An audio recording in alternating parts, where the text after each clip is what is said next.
OK, c'est parti. Bonjour tout le monde. Fait qu'à l'occasion de la parution du livre de Julie Francoeur, Sortir du rang sur la place des femmes en agriculture, on a décidé de rencontrer et présenter des personnes qui œuvrent en agriculture, mais surtout qui ont un regard critique, féministe et des aspirations collectives par rapport au modèle actuel.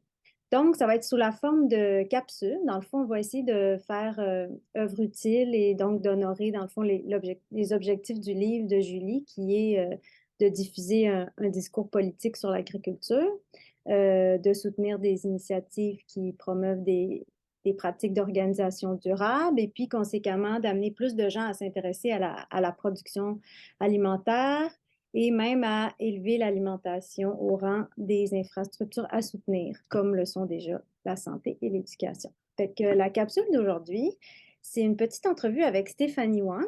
Bonjour Stéphanie. Allô? Donc, je vais te faire présenter brièvement. Tu as fait une maîtrise en sociologie de l'agriculture. Tu as bossé à l'Union nationale des fermiers, à l'Union paysanne, à la Via Campesina avant de fonder le RISEN. C'est quoi le RISEN? Urzen, c'est une entreprise agricole spécialisée en production et transformation de légumes asiatiques biologiques, située à Fredericksburg, dans les cantons de l'Est, depuis 2016. Donc, on entame notre 8e saison. On est une petite ferme à échelle humaine. On cultive un acre de légumes. On a une serre. On fait de la production de légumes, puis on fait de la transformation aussi. On fait aussi des activités à la ferme. On va faire une vente de plants. On fait du prêt-à-manger. Donc, c'est assez diversifié. Puis, on va être 4 dans l'équipe cette année.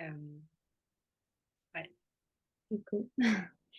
Euh, je vais te demander, principalement, tu milites pour une pérennité des terres agricoles qui sont, entre autres, empêchées par toutes sortes de barrières à l'entrée, donc au monde agricole. Puis, ce que j'ai l'air d'en comprendre, c'est que ça a l'air difficile d'accéder à la propriété d'une terre, mais aussi tout autant de soutenir, dans le fond, sa pérennité de sa vocation. Et de maintenir, j'imagine, par-dessus ça des bonnes conditions de travail, puis une rétention d'employés. Est-ce que tu peux nous parler donc de ces barrières économiques-là et des modèles en vigueur actuellement qui l'empêchent? C'est ça. Ben, en fait, depuis les 7 dernières années où je suis en production agricole, j'ai plus, c'est sûr que je baigne là-dedans, donc j'ai côtoyé beaucoup d'entreprises, de collègues maraîchers, maraîchères. Là, je parle vraiment du milieu de la petite agriculture, bio, plus maraîchère, c'est ça que je connais. Euh, Puis, c'est ça, ben, il y a beaucoup de difficultés. Tu mentionnes les difficultés financières, mais les difficultés financières font en sorte qu'après ça, ça mène à des difficultés souvent psychologiques, de santé mentale. Euh, le fait que ça soit un travail assez dur physiquement aussi, ça peut mener à des difficultés plus, c'est ça, des maladies ou des blessures qui font que c'est encore plus difficile de faire le travail. Donc, puis en fait, ce que je sortais de tout ça, un peu de, oui, mon background en sociaux, mais aussi mes années de travail au sein d'organisations agricoles. Euh, donc, ça me donne un peu comme une... C'est ça, j'ai autant la vision micro que macro, puis ça m'a permis d'identifier vraiment le modèle de subvention agricole, d'une part, puis le modèle de propriété privée foncière. Donc, puis les deux s'auto-entretiennent. Donc, en fait, le système de subvention agricole gouvernementale où les subventions sont versées à des entreprises privées euh, fait en sorte qu'il n'y a aucune pérennité dans le temps, puisque le jour où l'entreprise ferme, puis qu'elle liquide ses équipements ou ses infrastructures ou sa terre, il n'y a aucune garantie qui fait que la personne qui va reprendre la terre ou l'entreprise ou les infrastructures va continuer dans la même voie. Tu sais, la personne pourrait décider de, si c'est un verger, par exemple, raser le verger, planter des vignes ou raser tout ça, faire un champ de légumes. C'est vraiment, c'est le libre marché. Euh, et puis, je pense que je ne suis vraiment pas la première ni la seule à dire que c'est le problème vient de cette conception marchande de l'agriculture qu'on soumet notre production agricole aux mêmes lois du capitalisme et de la libre circulation que les marchandises. Puis ça fonctionne juste pas. Euh, Puis on le voit sur le terrain, on voit la spéculation foncière sur les terres, tu l'as mentionné, qui rend difficile l'accès à la terre pour la relève agricole, qui fait que c'est difficile de rentabiliser une entreprise agricole lorsqu'on doit acheter une terre à gros prix.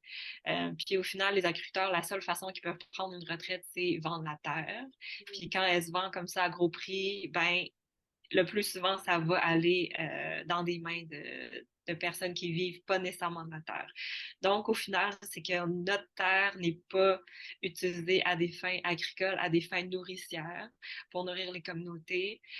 Euh, et puis, au final, à chaque année, on perd des fermes, le nombre de terres en friche augmente, on perd le sol arable par l'érosion.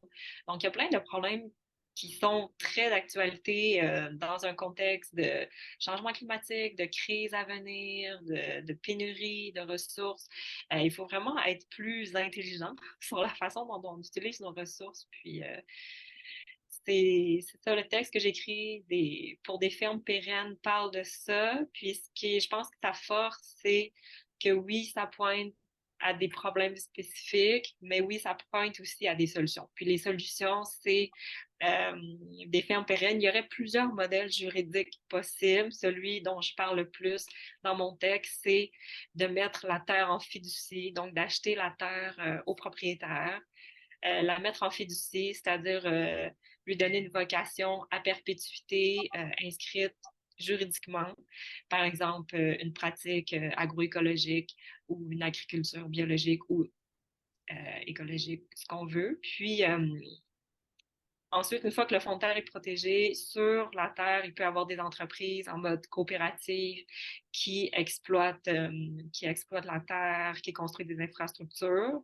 Et puis l'idée, c'est que cette entreprise coopérative, comme un hôpital ou une école, comme tu l'as mentionné, demeure là pour toute la vie, en fait. Donc, des générations de relève agricole peuvent arriver, faire leur carrière là ou rester là, le nombre d'années qu'ils le souhaitent, puis ensuite quitter.